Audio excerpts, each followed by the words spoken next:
intinya begini, Gen Z itu sebenarnya banyak sekali kelebihannya kalau menurut saya ya, dan dari pengamatan saya selama bertahun-tahun di rekrutmen sendiri ketemu dengan beberapa teman-teman Gen Z, sebenarnya mereka tuh percaya dirinya sangat sangat tinggi.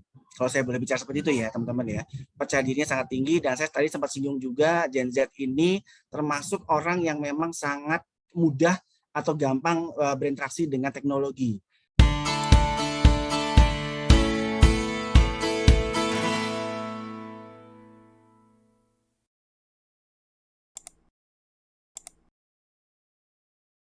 Ada Kak Adit ya Subagianto, Strategic HRBP Sinarmas Sekuritas. Halo Kak Adit.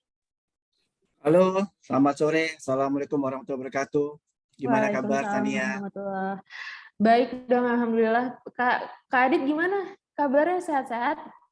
Sehat, alhamdulillah. Tapi sepertinya di rumah mau akan hujan besar nih. Jadi semoga jaringannya cukup baik ya Tania untuk sore Ya, hari ini. amin. Semoga ya Kak ya. Oke, Nggak apa-apa sih. sebelum Kak Adit lanjut presentasinya, ini aku pengen mengenalkan dulu tentang Boleh, profilnya silakan. Kak Adit ke teman-teman. Jadi Kak Adit ini telah mengambil pendidikan sarjana di Universitas Pajajaran, jurusan psikologi. Selain itu juga Kak Adit telah menempuh diploma di Authentic School of Graphology, Handwriting Analysis, dan memiliki pengalaman selama 20 tahun di bidang HR dan rekrutmen di industri media dan finansial. Saat ini Kak Adit menjadi strategik HRBP di PT Sinarmas Sekuritas. Oke, kalau gitu kita langsung aja lanjut ke sharing session-nya yang kedua, yaitu presentasi dari Kak Adit untuk membahas seputar lingkungan kerja di bidang finansial. Waktu dan tempat kami persilahkan.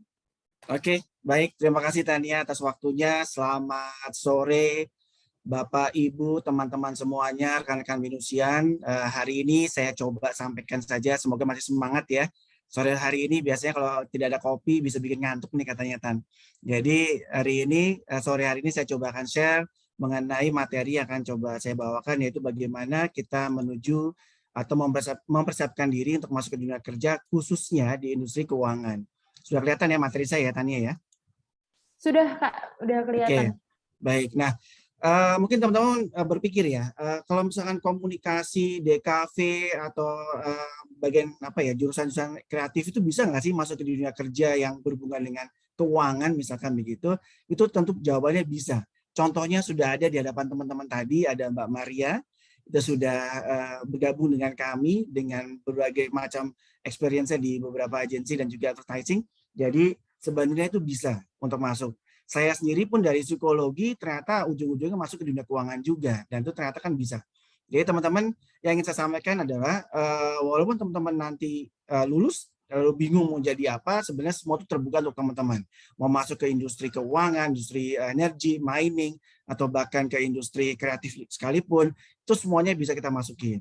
Nah, sebagai gambaran saja, walaupun saya di psikologi, tapi beberapa industri pernah saya lalui, baik di media, di keuangan, dan juga kemudian terakhir di Sinarmas saya sempat bergabung di miningnya dan terakhir di sekuritasnya. Dan ini pun menjadi atau memperkuat pengetahuan saya terkait dengan dunia HR itu sendiri. Bagaimana di dunia transportasi, bagaimana di dunia media, bagaimana di telekomunikasi, di keuangan, bahkan sekarang di sektor capital market. Nah, tentu teman-teman berpikir ya, sekarang ini kan kita sudah masuk ke industri revolusi industri yang keempat ya, 4.0. Tadi Mbak Maria sudah sempat mention kita sudah masuk ke dunia atau perubahan yang menuju ke 4.0. Bahkan katanya dikit lagi mau masuk ke 5.0 nih, yang lebih canggih lagi kemudian hari. Nah, intinya begini teman-teman, semua perubahan ini tentu teman-teman akan rasakan. Bagi teman-teman mungkin sempat mendengar juga ada beberapa generasi yang disebutkan ada baby boomer, X, Y, and Z, bahkan ada sebutan milenial ya di generasi Y itu. Nah, teman-teman kan pasti merasakan perubahan-perubahan yang terjadi. Dulu zamannya orang tua saya mungkin industri itu tidak menggunakan robot seperti yang sekarang kita alami. Masuk ke dunia pabrik, mereka bisa cepat buatnya dan akhirnya dalam satu hari bisa bikin mobil misalkannya berapa unit.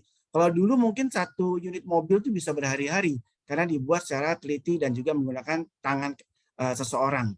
Begitu teman-teman. Nah, kalau teman-teman boleh saya share sedikit terkait dengan challenge yang sekarang kita hadapi, ada 4 hal yang boleh saya simpulkan teman-teman. Yang pertama adalah kita bicara masalah globalisasi. Beberapa tantangan dari dunia sana, di dunia luar, di luar Indonesia, itu juga sangat menekan ke Indonesia. Indonesia pun berhak mendapatkan kesempatan atau mendapatkan peluang kerja di luar sana. Jadi contohnya gampangnya adalah TKA kita sudah cukup banyak nih di Indonesia, dan juga tenaga kerja Indonesia yang bekerja di luar negeri juga cukup banyak. Jadi batas-batas globalisasi ini sudah semakin menipis ya teman-teman. Jadi semua bisa kita rasakan perubahannya di saat ini. Kemudian yang kedua adalah derasnya arus digitalisasi, baik penggunaan sosial media, internet, dan kalau teman-teman sekarang kan tidak bisa lewat nonton TV, pasti megang handphone. Bangun tidur sekalipun pasti yang dicek pertama kali adalah handphone. Saya yakin bukan jam dinding atau bukan lihat apapun, pasti handphone duluan yang dicek, mana handphone saya begitu.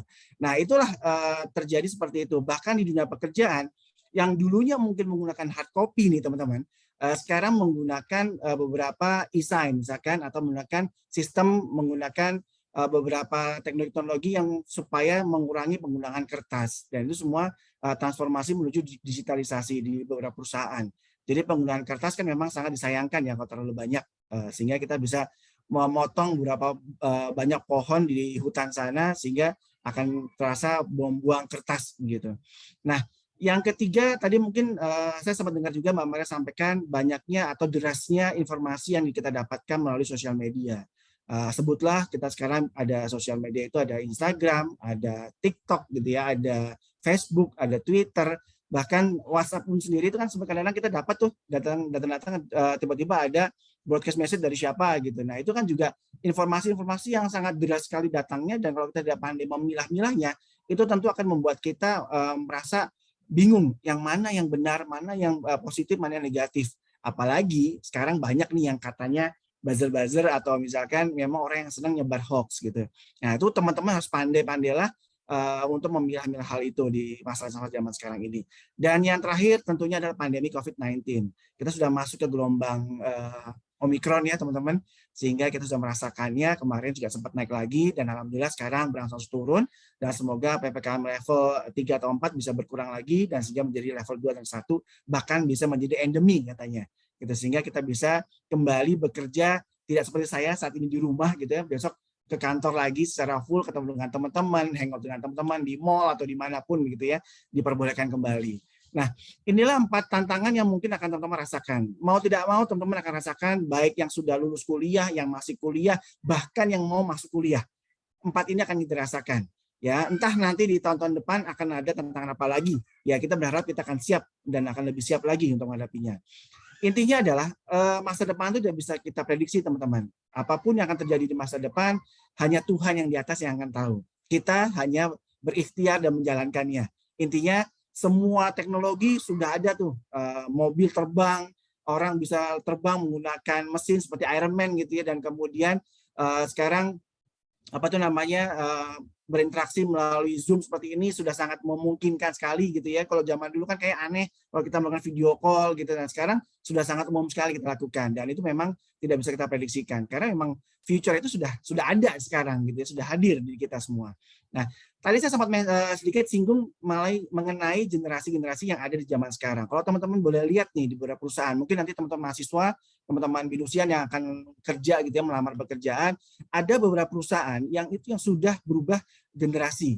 Contohnya adalah mungkin dulu baby boomer sudah berkurang dan sudah pensiun, sehingga dialihkan ke beberapa di generasi X. Sehingga 51% itu sudah dikuasai oleh teman-teman atau om, tante, atau bapak ibu kita yang masuk ke generasi X, atau sekitar 51% tadi. Dan yang paling menariknya adalah di tahun 2022 ini sudah hampir setengah dari populasi pekerja kita itu semua terisi dengan Gen Y dan Gen Z, yaitu millennials dan Gen Z.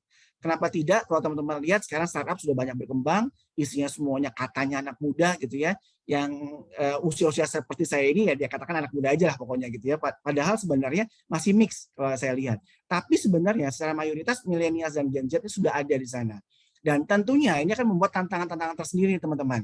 Bagaimana kita berinteraksi dengan generasi baby boomers, dan generasi X kan masih berbeda. Kalau Gen Z dan Gen millennials kan memang mungkin ya itu orang yang sangat teknologi savvy ya, maksudnya dia sudah sangat umum atau paham dengan teknologi. Contohnya penggunaan smartphone atau handphone. Contoh gampangnya adalah kalau teman-teman misalkan berbicara atau menggunakan handphone dengan kakek nenek kita gitu ya. Mungkin beliau nggak umum tuh, tidak paham, tidak familiar dengan penggunaan WhatsApp call atau bagaimana begitu.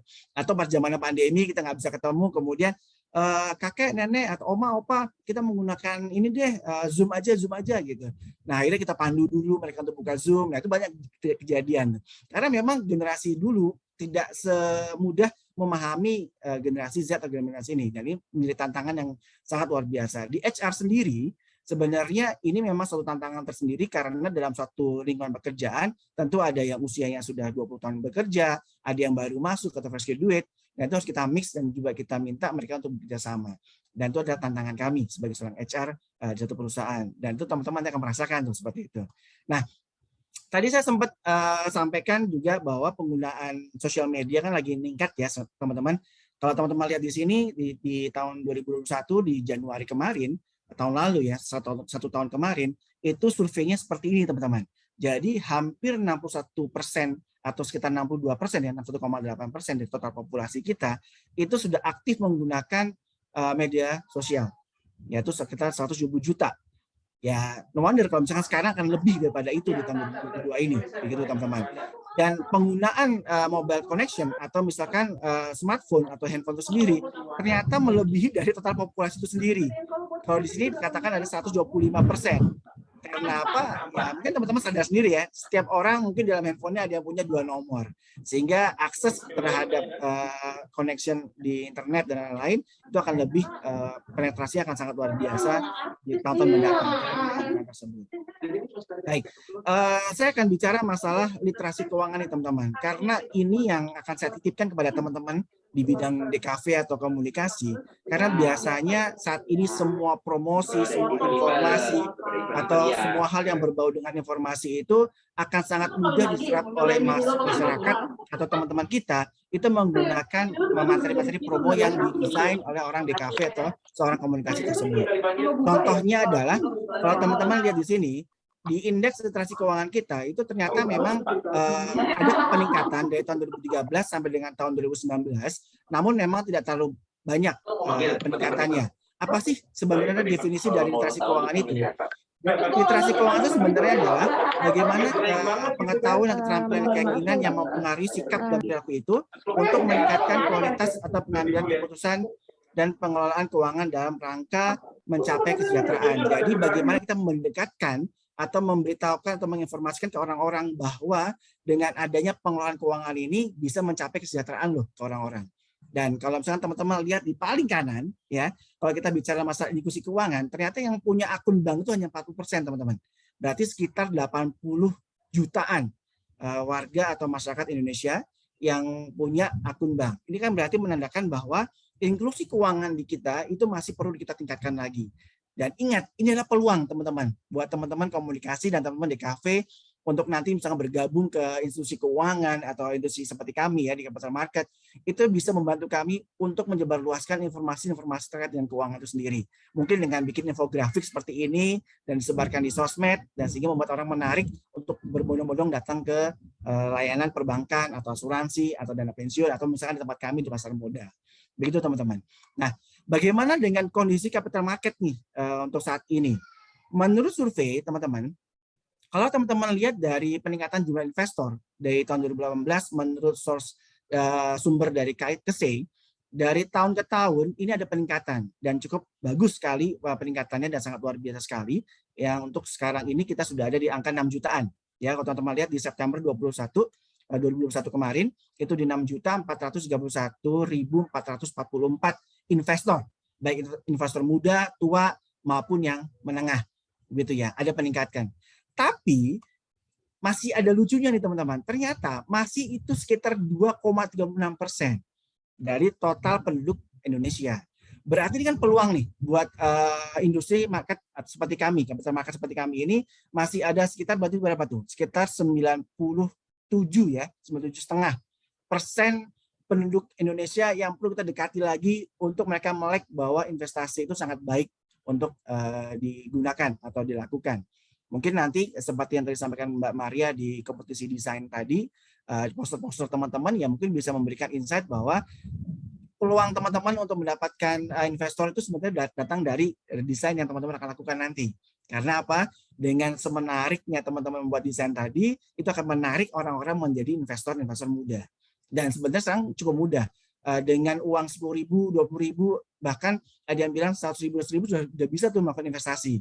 Tidak perlu 1 juta, 2 juta, atau bahkan puluhan juta seperti zaman dulu. Sekarang banyak sekali yang kita sebut sebagai investasi receh. Tadi ya jumlah 100 ribuan gitu misalkan, itu sudah bisa membeli saham atau reksadana di beberapa institusi-institusi yang ada di Indonesia. Nah, itu akan menjadi peluang bagi teman-teman atau misalkan teman-teman tertarik bekerja di dunia capital market, kita masih bisa ada kesempatan untuk berkembang lagi, ya, dan tumbuh menjadi masyarakat investasi yang bisa mengalahkan di luar negeri sana. Yang tentunya kalau di negara lain sudah sangat aware ya dengan investasi. Kalau di Indonesia dengan data ini berarti hanya sekitar 6 jutaan orang yang masih paham atau mengerti akan investasi. Nah, saya cukup sambil situ bicara masalah capital marketnya. Saya akan bicara mengenai bagaimana kalau misalkan teman-teman nanti masuk ke dalam suatu perusahaan. Misalkan teman-teman tertarik nih bergabung dengan kami, dan juga ada proses-proses yang tentunya akan teman-teman hadapi. Contohnya yang saya tampilkan di sini adalah kita menggunakan contactless atau physical distancing recruitment, di mana teman-teman tidak perlu datang ke kantor kami, cukup menggunakan online seperti ini gitu ya, menggunakan Zoom atau misalkan Gmeet atau yang lainnya, sehingga proses dari pencarian kandidat dari kami pun kami menggunakan satu sistem atau job portal. Kemudian teman-teman datang ke kami pun hanya menggunakan proses seperti ini.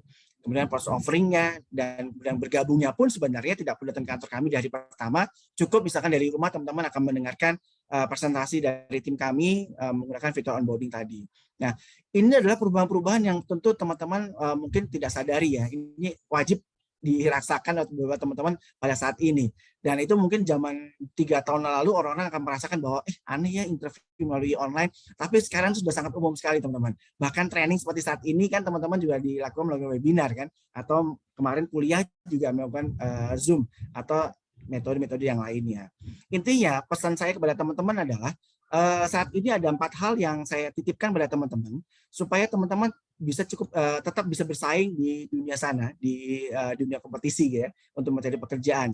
Contohnya adalah teman-teman harus memiliki jiwa yang seperti yang 4 ini yang saya tampilkan sini, adaptif, responsif, inovatif, dan juga kreatif.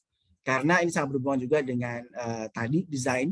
Kalau misalnya teman-teman melakukan suatu hal content marketing kan tentunya harus tahu dulu nih siapa marketnya atau siapa yang dituju segmennya. Kemudian responsif, apa sih yang kita berikan ke mereka, diterima nggak sih dengan baik dengan mereka, dan kita harus cepat segera melakukan adaptasi dan perubahannya dengan responsif yang kita lakukan. Kemudian setelah itu kita melakukan inovasi yang mungkin orang lain belum pernah lakukan, dan itu juga salah satu poin plus buat teman-teman nantinya. Dan terakhir teman-teman wajib kreatif. Meniru boleh ya. Yang saya yakin nanti Mbak Maria yang masuk ke kita di kantor kita kompetisi ini pos-posnya mungkin ada yang mirip-mirip. Tentunya pasti ada gayanya mirip, informasinya mirip, mungkin penulisannya juga kata-katanya mirip, tapi pasti ada pembedanya yang teman-teman lakukan. Nah, itu yang saya titip dengan teman-teman. Kudu kreatif. Wah, saya pakai kata kudu tuh ya. Wajib kudu ya, harus kreatif sedemikian rupa sehingga teman-teman akan terpilih menjadi pemenang nanti kalau misalkan teman-teman menjadi mengikuti desain kompetisi yang kami lakukan, yang kami selenggarakan pada hari ini sampai tanggal 18 Maret nanti. Kemudian kalau teman-teman bandingkan zaman dulu dengan zaman sekarang, tentu teman-teman akan merasakan perbedaannya. Kalau saya sendiri sangat merasakannya, karena dulu kita melihat iklan lowongan itu melalui koran dan setiap Sabtu Minggu. Kemudian mengirim lowongan juga menggunakan surat lamaran seperti ini, amplop. Kemudian panggilannya pun pakai surat invitation letter seperti ini. Kalau misalkan alamat kita salah yang kita berikan ke kantor, ya tentunya wassalam, kita nggak akan terpanggil gitu ya. Dan kemudian panggilan interviewnya pun akan dipertemukan dengan 3 atau 2 orang seperti ini, kemudian di interview tatap muka dalam satu ruangan tertentu. Kalau sekarang teman-teman mungkin sudah cukup familiar ya dengan beberapa job portal yang ada. Ini saya bagikan sebagian saja. Pasti masih ada di sana Jobstreet, JobsDB, Karir.com, apalagi Kaliber dan lain-lain. Masih banyak sekali. Bahkan beberapa perusahaan pun punya AKS masing-masing atau karir website sendiri-sendiri. Bahkan kalau nggak salah di BINUS pun ada karir page sendiri untuk menarik teman-teman untuk melamar pekerjaan melalui website dari punya yang dimiliki oleh BINUS. Dan ini pun sudah sangat umum sekali zaman sekarang, sudah sangat berubah. Teman-teman tinggal klik, tinggal masuk ke dalam perusahaan. Nah, nanti di bagian kami di HR itu kita punya satu sistem yang namanya ATS, Application Tracking System, yang disupport oleh AI atau artificial intelligence, yang dimana kita bisa memilah atau mensortir CV yang masuk menjadi CV yang memang sangat strong atau sangat qualified dengan posisi yang kita butuhkan. Kemudian panggilannya pun tidak menggunakan surat lamaran lagi, surat panggilan lagi yang dikirim melalui pos gitu ya, tapi cukup melalui email atau melalui sistem. Bahkan proses interviewnya pun, kalau teman-teman lihat di sini, menggunakan sistem dari software. Teman-teman cukup datang melalui panggilan atau link yang diklik, kemudian teman-teman akan ditanya oleh robot dan jawaban-jawaban teman-teman akan dipotret sehingga pada akhir sesi interview akan keluar hasilnya. Dan bahkan ada juga satu metode baru melalui interview melalui WhatsApp nih teman-teman, atau SMS. Jadi pertanyaan akan dikirimkan melalui WhatsApp atau SMS, teman-teman tinggal jawab. Itu sudah ada saat zaman sekarang, dan itu banyak digunakan oleh perusahaan-perusahaan. Dan teman-teman harus siap dengan perubahan seperti itu. Dan terakhir teman-teman, saya bukan ingin membuat teman-teman merasa tidak semangat. Oh, ternyata jurusan saya bukan sebagai calon founder unicorn. Enggak. Saya hanya memberikan informasi bahwa saat ini fenomenanya ada seperti ini teman-teman. Dan memang STEM itu sangat-sangat lagi naik daun atau lagi hits ya. Ilmu komputer, teknik, bisnis, ekonomi itu adalah salah satu beberapa jurusan yang memang melahirkan beberapa founder unicorn yang ada di Indonesia atau bahkan di dunia. Contohnya Tokopedia dari William Tanuwijaya, kemudian Grab dari negara tetangga kita, dan juga beberapa startup yang lainnya. Kalau di kita di mana nih? Ya, ini peluang buat teman-teman. Teman-teman bisa membuat suatu startup sendiri, kemudian bisa menjadi salah satu founder unicorn berikutnya yang bisa kita harapkan. Jadi teman-teman tetap berusaha sehingga teman-teman bisa menjadi yang terbaik. Contohnya adalah bekerja dengan giat, belajar juga dengan baik, memiliki IPK yang cukup baik, sehingga nanti bekerja pun sesuai dengan minat atau passion yang teman-teman hadapi. Kalau teman-teman ada pertanyaan, silakan, nanti ada sesi Q&A ya, Mbak Tania. Jadi kita akan buka, kalau teman-teman ada pertanyaan untuk saya, silakan, atau ke Mbak Maria juga boleh. Nanti akan saya dengan senang hati akan cukup bisa saya bantu atau saya jawab. Dan mungkin materi saya itu saja, Tania, yang bisa sampaikan ke teman-teman Binusian di sore hari ini. Terima kasih banyak atas atensinya. Kalau misalkan teman-teman ada pertanyaan, silakan bisa email atau bisa cek Instagram saya atau misalkan channel YouTube saya, sehingga teman-teman nanti mungkin bisa kita bisa saling tanya jawab di situ aja. Baik, terima kasih. Silakan Tania. Saya kembalikan lagi ke Tania. Terima kasih atas waktunya. Selamat sore. Wassalamualaikum warahmatullahi wabarakatuh. Waalaikumsalam warahmatullahi wabarakatuh. Terima kasih Kak Adit atas sharingnya mengenai bagaimana cara mempersiapkan diri di dunia kerja yang sekarang sudah banyak membutuhkan dunia digital dan juga tantangannya di dunia kreatif tadi kan ya Kak ya. Terus selanjutnya aku pengen bacain pertanyaan untuk Kak Adit dari Rizky Saputra. Kak Adit, apa saja sih kelebihan dan kekurangan anak-anak zaman sekarang, para Gen Z, yang bisa membantu dan secara bersamaan menjadi hambatan mereka ketika berada di dunia kerja? Terima kasih. Wah, berat ya sebenarnya Tania untuk menjawab pertanyaan ini. Karena itu berarti menggambarkan diri saya sendiri kan? Enggak sih. Oke. Baik, intinya begini, Gen Z itu sebenarnya banyak sekali kelebihannya kalau menurut saya ya, dan dari pengamatan saya selama bertahun-tahun di rekrutmen sendiri, ketemu dengan beberapa teman-teman Gen Z, sebenarnya mereka tuh percaya dirinya sangat tinggi.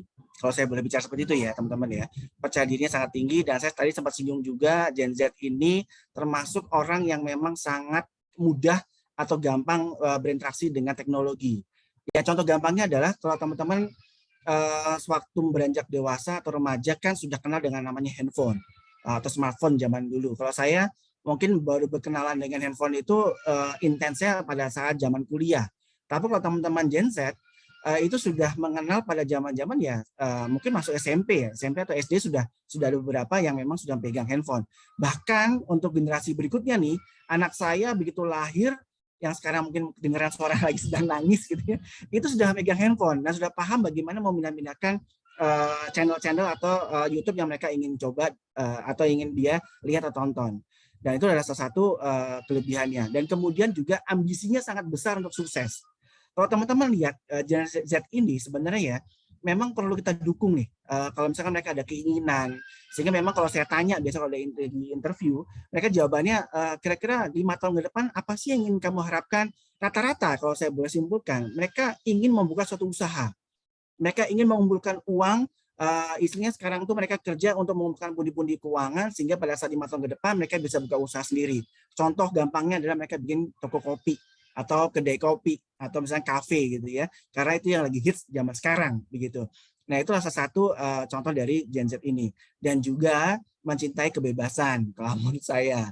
Dan ini sering terjadi biasanya apa ya, gap di perusahaan itu karena Gen Z ini adalah senangnya diberikan kebebasan. Misalkan saya punya tugas nih buat kamu, buat teman-teman Gen Z misalkan, ternyata dia maunya kerjaan sendiri, nggak mau ada orang lain yang ikut-ikutan mencampuri urusannya.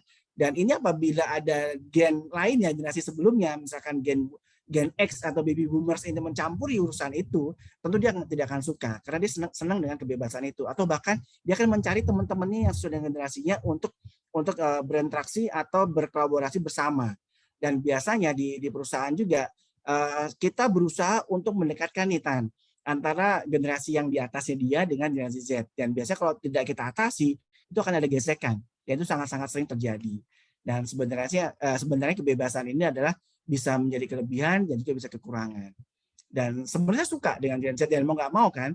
Dan beberapa tahun ke depan kan kita akan surplus tenaga kerja yang produktif kan. Dan kita juga harus siap menerima hal itu semua. Sehingga kalau misalkan teman-teman ya saya informasikan saja di sini, kita di Senama Sekuritas rata-rata karyawan itu usianya sekarang sekitar 34-35 tahun. Dan itu mix ya, ada yang usia kerjanya 20 tahun, 15 tahun, bahkan ada yang baru masuk setahun, 2 tahun. Dan tapi 35 tahun, nah cukup muda lah di perusahaan kami. Dan itu kedepannya tidak memungkinkan mungkin 30 tahun, karena udah banyaknya Gen Z yang masuk tempat kita. Gitu kira-kira Tan. Mungkin bisa menjawab ya dari pertanyaan tadi. Terima kasih. Oke, terima kasih Kak Adit. Jadi intinya salah satu beberapa kelebihan Gen Z itu adalah melek teknologi dan ambisinya yang sangat besar ya, dan juga menyukai kebebasan. Yang dimana kalau suka kebebasan, jeleknya adalah kurang suka kalau misalnya mau diikut campuri gitu ya Kak. Tapi makanya kita harus mendekatkan antara generasi boomers dengan generasi Z. Oke, terima kasih Kak Adit atas jawabannya. Pertanyaan berikutnya dari Larissa, jurusan DKV untuk Kak Adit. Sore Kak, berkaitan dengan proses dalam melamar pekerjaan, saya ingin tanya CV apa sih yang digunakan lebih baik, menggunakan yang ATS atau non ATS ya? Terima kasih. Oh, baik Tania. Mungkin maksudnya dari ini pertanyaannya CV-nya memodel yang bagaimana begitu ya mungkin ya. Oke, mungkin teman-teman yang belum mengenal ATS, ATS itu adalah applicant tracking system yang biasa digunakan recruiter atau HR di dalam suatu perusahaan. Nah, sebenarnya kalau saya boleh sampaikan ke teman-teman, teman-teman jangan terlalu banyak punya model CV ya kalau menurut saya. Intinya adalah kalau boleh satu CV saja yang memang mencakup keduanya, baik itu ATS maupun non ATS. Sebenarnya bagaimana sih CV yang bisa terbaca atau terdetek di dalam ATS? Sebenarnya ada beberapa poin yang harus dilakukan pembuatan CV-nya. Dan kalau misalkan saya berikan di sini, mungkin nanti butuh waktu lagi nih Tania untuk penjelasannya. Tapi yang pasti CV-nya harus berupa PDF atau dokumen. Jadi jangan berupa file JPEG ya atau yang picture gitu.